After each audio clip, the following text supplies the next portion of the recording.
Have you ever been to a business or a store, perhaps a restaurant, and you've seen those comment boxes that says, we need your help, please put a comment. You ever seen those before? Come on. Yeah, you've seen the comment boxes before. Okay, so check this out. So someone collected these particular comments from a wilderness area in northwest Wyoming. It's called Bridger Wilderness, remind you, wilderness area in northwest Wyoming. These are actual comments that were found in this box. Check this out. Okay, first one says trails need to be reconstructed. Please avoid building trails that go uphill. Too many bugs, another comment card. Too many bugs and leeches and spiders and spider webs. Please spray the wilderness to rid the areas of such pests. I like this one. The coyotes made too much noise last night and kept me awake. Please eradicate these annoying animals. Ooh. All right, here we go. One more, here we go.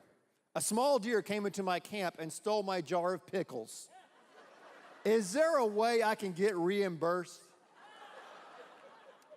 Please call 714-IDIOT. No. And then the last one is, there are too many rocks on the mountain. What were these people thinking? Going to a wilderness area. What did they expect to find? And I think that these folks, I don't know what they were looking for, but kind of like a lot of us, we're kind of looking for comfort and ease, right? If someone can kind of just remove all those barriers in front of us. But if you live long enough, you discover that life is full of uphill paths, of leeches and spiders, and coyotes, also known as children, that howl and keep you awake at night, and when they become adult children, you toss and turn and worry about them. So that's reality. And there are a lot of rocks in our way.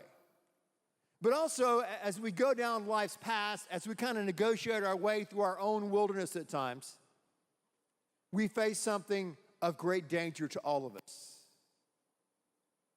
We face issues in our life.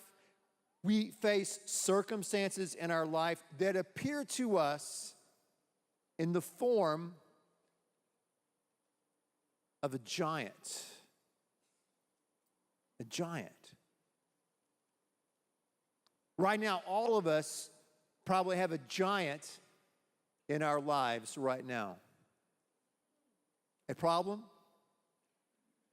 a circumstance, a situation that seems so big, so tall, that it's going to overwhelm your life, that it's going to take you down. Well, today, we're going to look at what to do about giants in our land. And probably one of the most iconic stories of all time, and probably the original, goat of giants, has to be a guy we heard about years ago by the name of Goliath. Goliath was one bad dude. Goliath was a Philistine. He was a guy who pitted himself against the Israelites and King Saul. And let's see just how big that giant is. And let's see if there's anything that would help us as we attempt to face the giants and slay the giants in our own life. Check out this story in 1 Samuel 17. So if you have a Bible, you can turn to 1 Samuel 17. If not, look on the screen. I'm reading from the polarizing Message translation today, but bear with me. All right, here we go. You have these two armies that have their own kind of stronghold. You have the Philistines on one hill, you have the Israelites on another hill, and then in the valley below is where the battle is going to take place. So before the battle takes place, before these two armies just unload you-know-what on one another, let's see what happens. Look at verse 4. It says a giant nearly 10 feet tall stepped out from the Philistine line into the open, Goliath from Gath. He had a bronze helmet on his head. He was dressed in armor that weighed 126 pounds. He wore bronze shin guards and carried a bronze sword. His spear was like a fence rail. The spear tip alone weighed over 15 pounds. His shield bearer walked ahead of him. So Goliath comes down the hill. He stands in the valley, and he calls out to the Israelite troops, "Why bother using your whole army? Am I not Philistine enough for you? And you're all committed to Saul, right? So pick your best fighter and pit him against me. If he gets the upper hand and kills me, the Philistines will become your slaves. But if I get the upper hand and kill him, you'll all become our slaves and serve us. I challenge the troops of Israel this day. Give me a man. Let us fight it out together." Goliath is big, he's strong, but he's also a pragmatist. Why shed all this blood? Why not you guys get a representative to fight me, to enter into the ultimate cage match, and let's see what happens. Well, when the Israelites heard this, check it out, look at verse 11. It said, when Saul and his troops heard the Philistine challenge, they were terrified and lost all hope. That's what giants do, don't they? Giants instill fear in us. Giants cause us to cower. Giants fill us or flood our hearts with a sense of fear and dread. And look at verse 18. It said, each morning and evening for 40 days, Goliath took his stand and made his speech. They're giants in the land. They're giants in your life, in my life, that we have to face, that we have to fight. But giants are interesting creatures. Not just because of their size, but because of their taunting nature. A giant is always there, like Goliath, to taunt you and to taunt me, to hurl insults at you, to say to you, you don't have what it takes to beat me. I am going to beat you into submission. You're not good enough. You're not smart enough. You're not strong enough to take on this giant. And the giant, like a good foe and gifted enemy that they are, gets inside your head and gets inside your heart and fills you with fear.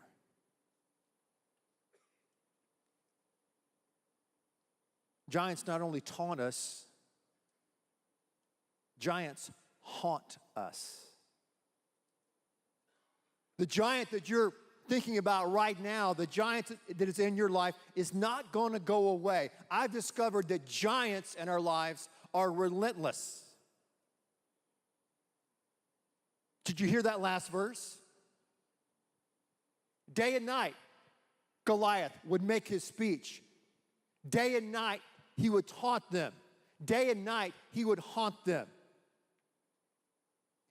Have you noticed when you have a real problem, a giant of a problem in your life, that when you try to go to bed at night, you can't?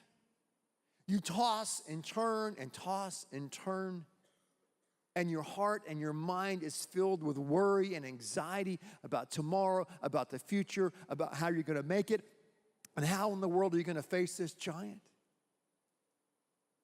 And then finally, with the help of vitamin A, Ambien, you go to bed. and you sleep some kind of weird sleep, and you wake up in the morning and the haze and of the sleeping pill, and then you wake up and that problem, that giant is still there. The giant is inside your head. The giant is taunting you. The giant is creating doubt. The giant is creating fear. Won't go away. And the giant is dictating your life. The giant is calling the shots. And like the Israelites, like Saul, we think, hey, we can go hide in our tent and maybe that giant will just shut up. I mean, it's been 40 days. How long can this thing really last? Maybe we can just kind of hide in the tent and maybe we can, fight our giant tomorrow. Or maybe our giant's just going to go away, right? If I just ignore it long enough, maybe the giant really won't bear down on my life.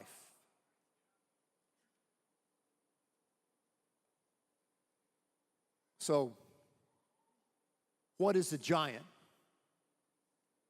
that you know you have to face right now? Not tomorrow. Not after I do this, not after I do that. But what is a giant in your life that you know you have to face? Because if you don't face this giant, the price is too great. You're going to have to pay a price. I'm going to have to pay a price for not facing the giant or the giants in our life. We can't allow that. I remember years ago, there was a giant in my life that was staring me down and was filling my heart with fear. And there was a young guy in our congregation, a young guy in our church who had been through a lot in his life. And he spoke these words to me. He didn't even know that God was speaking to him, but he was saying, listen, Ben, God did not design us to live in fear. No matter how big, no matter how bad, no matter how tall, no matter how armored your giant is, no matter how much he taunts you day and night, saying, I'm not going to go away, you don't have what it takes. God didn't design us to live in a state of perpetual fear.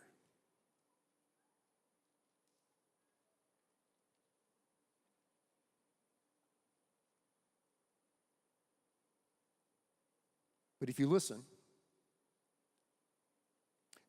right around the corner, you can hear a voice that's calling us. If you listen, you can hear a voice that's calling us to face our giants.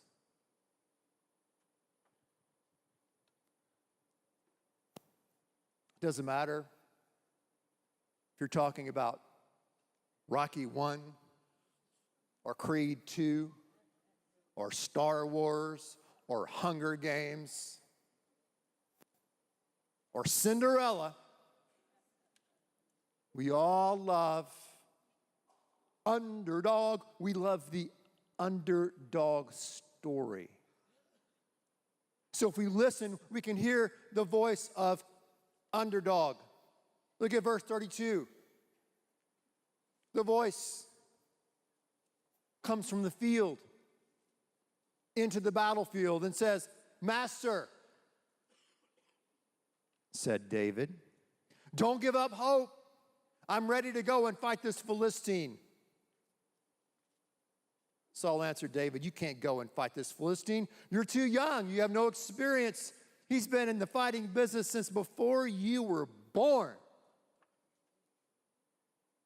David said, hey, I've been a shepherd, tending sheep for my father. Whenever a lion or bear came and took a lamb from the flock, I'd go after it, knock it down with my slingshot, rescue the lamb. If it turned on me, I'd grab it by the throat, wring its neck, and kill it. Lion or bear, it made no difference. I killed it. And I'll do the same thing with this Philistine pig who is taunting the troops of God alive. God who delivered me from the teeth of the lion and the claws of the bear will deliver me from the Philistine. Saul said, go and God help you. You're an idiot, you know. So out of the blue, underdog appears. David appears. He had been in the fields, and his brothers were on the front lines in this army getting ready to attack the Philistines. And when he was there, he heard the taunts of the giant, and he was offended. He was angered. He also heard about the prize if you killed the giant. You got Saul's daughter's hand in marriage, and you got your taxes exempt for the rest of your life. Read about it. It's there. And you're set. He said, hey, man, I want that deal.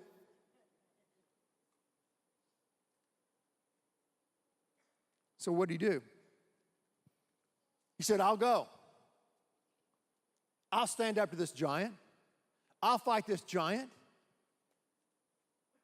Where did he get the courage? Where did he get the audacity?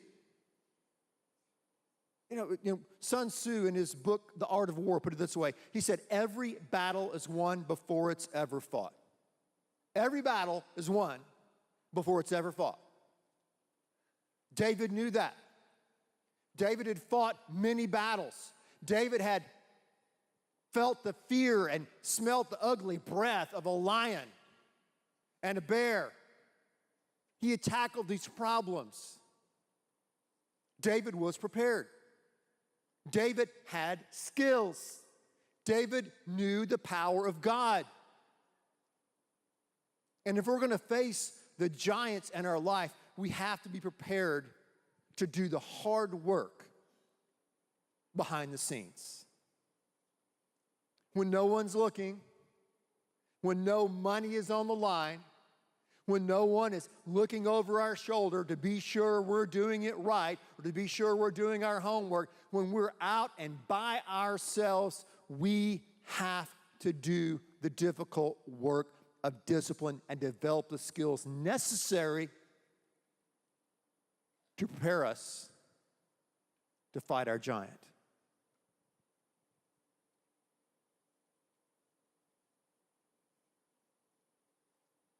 It's a shepherd field that prepared David for the battlefield.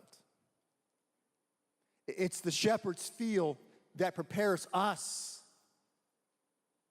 for the battlefield. The work of daily prayer. Daily surrendering yourself to God. Daily giving yourself to Him. Daily following Him in the so-called mundane tasks of life.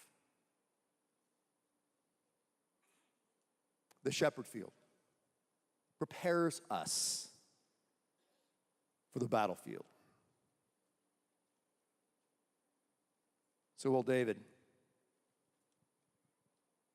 the underdog, out of nowhere, wants to fight the baddest, ugliest, strongest, well-armed giant of all time, Goliath. Saul, once he said, hey, good luck, God bless you, buddy. Once he said that, he goes, hey, here's my armor. You know the story. And David tried to put on Saul's armor, and this is kind of funny. It's kind of like when you're 5 years old, you put on your parents' clothes, and he was kind of clunking around, and he said, man, this is not going to work for me. I've got my slingshot. I'm going to pick out a couple of smooth stones. I'm going to put it in my backpack and go fight this giant. So check it out. Look at verse 43. We see Goliath and David engaging in some trash talk, but it's constructive, believe it or not. Check it out. The Philistine ridiculed David. He said, am I a dog that you come after me with a stick? And he cursed him by his gods.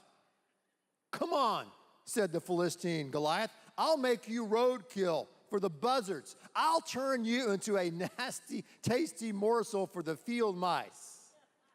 I'll grind your bones to make my bread, right? Look at David answered. You come at me with sword and spear and a battle axe.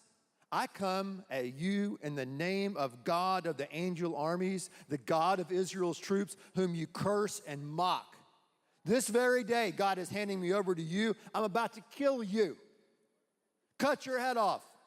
Serve up your body and the bodies of your Philistine buddies to the crows, and here they are again, coyotes. The whole earth will know that there's an extraordinary God in Israel. Everyone gathered here will learn that God doesn't save by means of sword or spear. The battle belongs to God, and he's handing you to us on a platter. Yeah.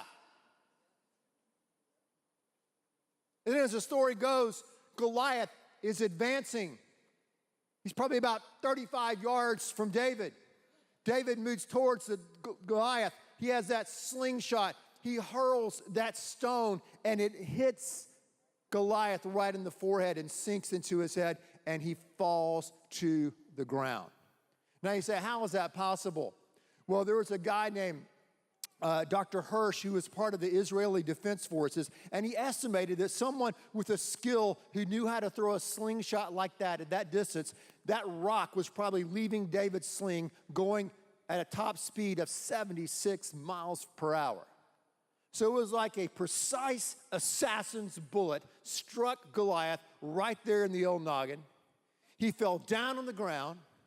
David then, in UFC cage fight fashion, instead of Goliath being counted out like in boxing, he jumps out on him, jumps on top of him, slices off his head, and holds his head up, and then the armies of Israel rout the Philistines, and it is game over, and David has gone from being an underdog, shepherd boy, mama's boy, to being the hero and the eventual king of Israel.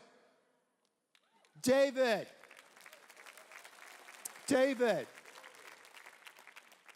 was prepared in the shepherd's field for the battlefield of life, and he defeated the giant Goliath.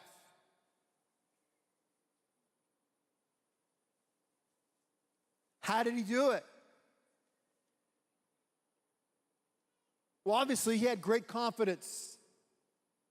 He had great skills. But he also knew that he served and had a great God. From our perspective, from CNN's perspective, from Fox perspective, from ESPN, the sports that covered it, it looked like David was the underdog. David didn't see himself as the underdog. Not at all.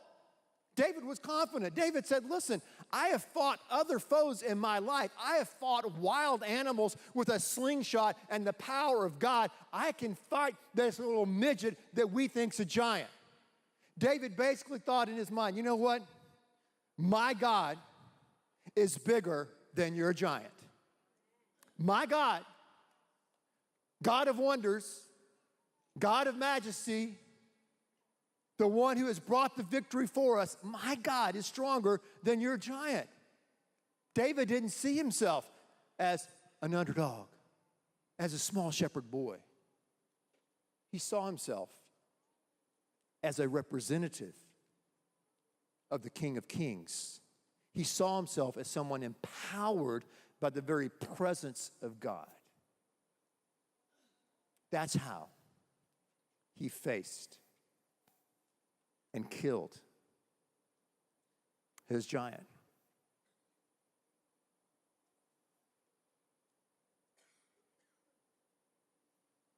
See, our problem is this. Our problem is we listen to the giant way too much. We let the giant get inside our head. We talk about the giant. We complain about the giant. We whine about the giant. We text about the giant. We post about the giant. It's all about the giant. David didn't really care much about the giant. Did you notice that? He didn't talk about how tall he was, how big he was, what a great warrior and champion he was. No, David was all about God. Because my God's a mighty God. My God's a powerful God. My God is a God who's brought me through many storms and battles. This is my God. My God's bigger than your giant. I'm going to go in and fight this guy. I'm going to chop his head off. I'm going to parade it around. Because he knew his God. He knew that God had brought him victories and was going to bring him through this victory, because God is bigger than our giants. You see, we're not David. We're not David. You're not going to drive out in the parking lot today or wake up tomorrow or try to go to bed tonight and there's some 10-foot tall giant waiting for you at your home. That's not going to happen. But we all have our giants. We all have our problems that won't go away. I like what David Jeremiah said. He said, it's all right to talk to God about your problems, but sometimes you need to talk to your problems about God. That's good, isn't it? Put that on the screen. It's all right to talk about God, to talk to God about your problems, but sometimes you need to talk to your problems about God. Are we dwelling in our minds about the power of God? Are we talking to ourselves and others about the promises of God, the provision of God, the power of God, the victory of God? Or are we talking all the time about the giant, about the fear, about what's going to happen if? God didn't design us to live in fear. He designed us to face our giants in His power. In His power. You see, we had someone represent us a long time ago, didn't we? He was the one man who represented us before the ultimate giant, I guess, Satan himself, and He defeated the giant on that cross in that empty tomb. And now we're to go out and face our own giants. Not in our own strength, but in the power and strength that He gives to us. As we face our own rocks, our own wilderness, our own bears and pray tell coyotes, and as we slay those giants in our life. Pray with me. Father, I thank You that we need You. Father, we need to hear these ancient stories that have such powerful meaning in the presence, God. We need You, God. We need Your strength. We need Your courage to stand down and face the giants in our life. Father, I pray for those that are here right now who say, I need a place where I can belong. I need a place where I can grow. I need a place where I can develop community with men and women and young folks where we can face our giants together. So God, I pray for those who need to stand and walk down front today and join this church family. God, I pray for this time of invitation, of opportunity. Use it, we pray, through Jesus.